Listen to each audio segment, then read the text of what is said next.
Amen.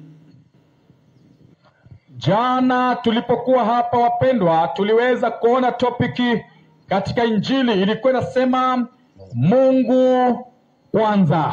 Jana kwenye kipindi chetu cha Injili tulizungumzia topiki ambayo inasema Mungu kwanza, na tulikuwa na kitabu kinachotuongoza kwenye kitabu cha Mathayo 6 fungu lake la 33 ambalo lilikuwa linasema, lakini utafuteni kwanza ufalme wa Mungu na haki yake, na hayo yote mtazidishiwa. Utafuteni kwanza ufalme wa Mungu na haki yake, na hayo yote mtazidishiwa.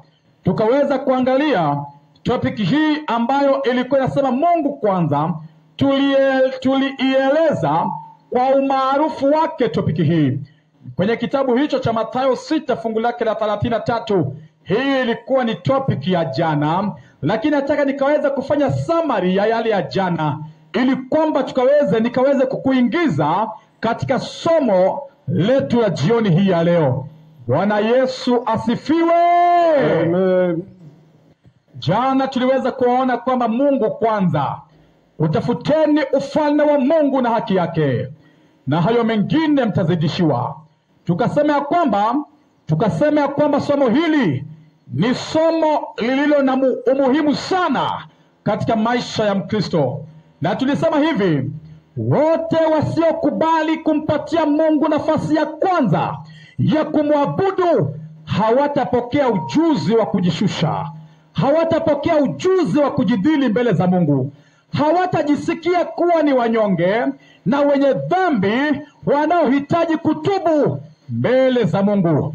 Jana tuliweza kusema ya kwamba wote wasiokubali kumpatia Mungu nafasi ya kwanza, wale ambao hawataki kumpatia Mungu nafasi ya kwanza ya kumwabudu Mungu, walisema kwamba hawatapokea ujuzi wa kujishusha. Tulisema ya kwamba hawatapokea ujuzi wa kujidhili mbele za Mungu, hawatajisikia kuwa ni wanyonge na wenye dhambi wanaohitaji kutubu.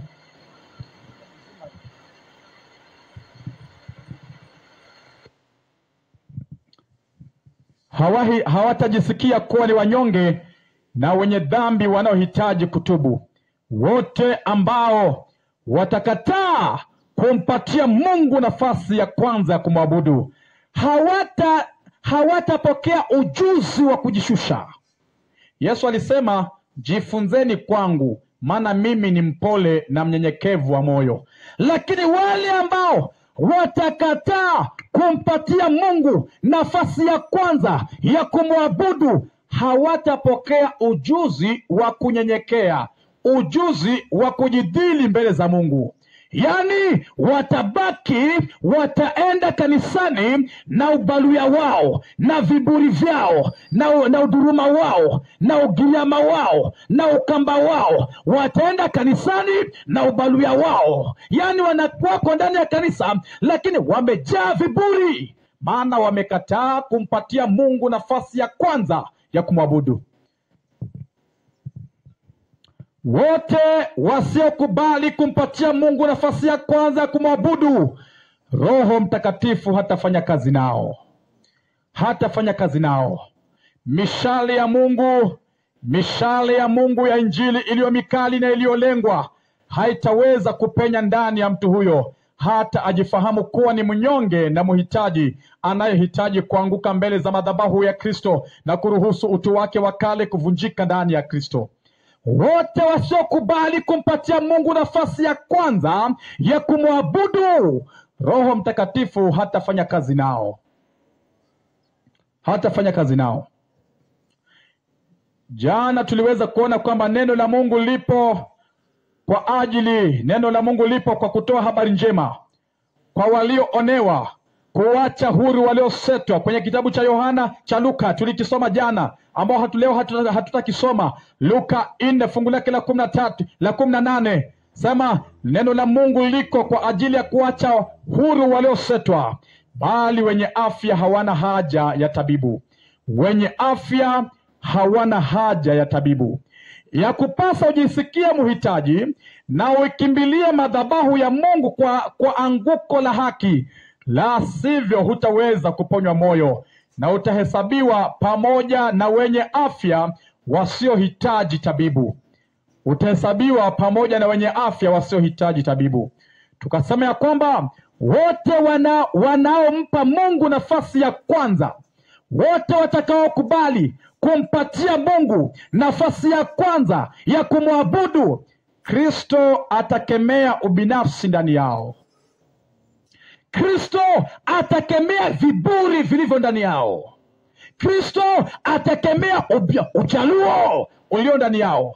Atakemea ugiriama, atakemea ukamba, atakemea ukisii ndani ya maisha yao, maana wamekubali kumpatia Mungu nafasi ya kwanza.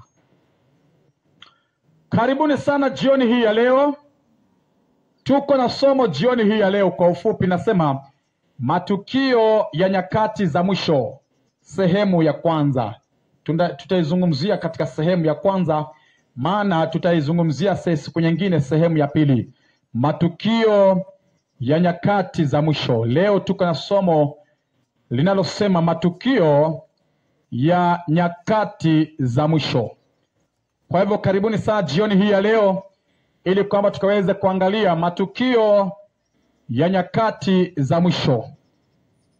Matukio ya nyakati za mwisho. Msomaji, leo tunapoingia na kujifundisha matukio ya nyakati za mwisho, hebu unipatie kitabu. Leo tutasoma vitabu vingi kidogo. Timotheo wa pili 3 fungu lake la kwanza, na nataka kuweza kulisoma fungu la kwanza peke yake, kisha tutaendelea hadi fungu la 5.